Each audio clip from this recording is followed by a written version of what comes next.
History speaks. Power moves. Markets shift. But Africa watches, and the black world calculates. Our stories matter, our history matters, and our future matters. We study the past, we question the present, and we prepare for the future. This is Rearview TV.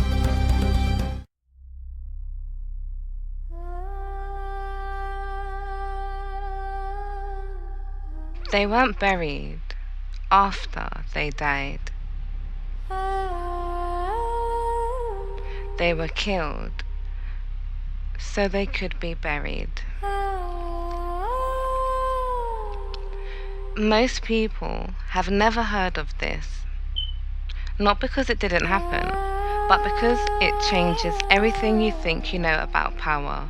And when truth does that, it gets quiet. In the Kingdom of Kerma, power wasn't symbolic, it was absolute. And in absolute power, nothing ends cleanly. When the king died, people were chosen, not to mourn him, to follow him. They weren't confused, they weren't lost, they knew.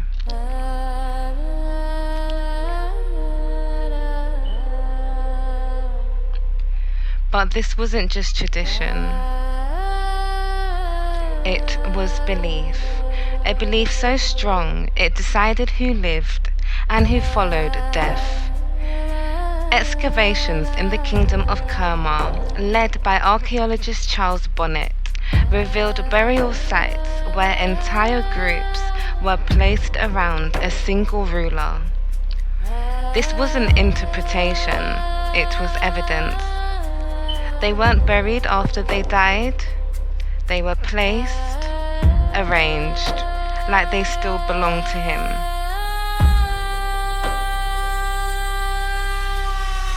This wasn't loyalty, this was ownership. And ownership doesn't end with death. History didn't lie. It just selected what survived and what disappeared. Was often the most uncomfortable truth. Be honest. It's this loyalty or control.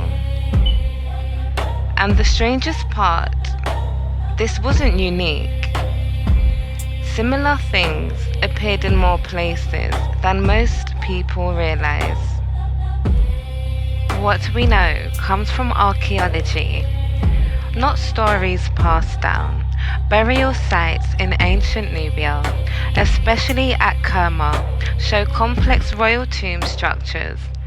These include secondary burials and human remains positioned in relation to elite graves. Kerma was not a small or isolated society. It was one of the earliest major civilizations in Africa, with organized cities, trade networks, and political hierarchy. This matters because scale changes interpretation.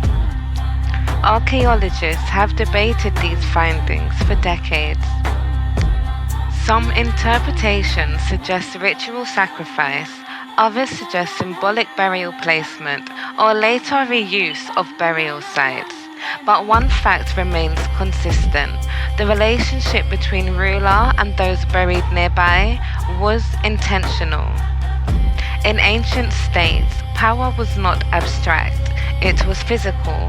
It controlled labor, land, and burial itself. To be close to a ruler in death meant you were part of their world in life.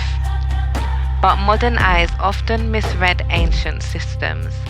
What looks like horror can sometimes be hierarchy. What looks like violence can sometimes be belief systems we no longer recognize, but that does not make it less real. The question is not only what happened, but how power shapes what people accept as normal. When belief becomes structure, history stops feeling like history and starts feeling like control. And that is why this story still matters. Because systems like this don't only belong to the past, they belong to understanding human behavior itself.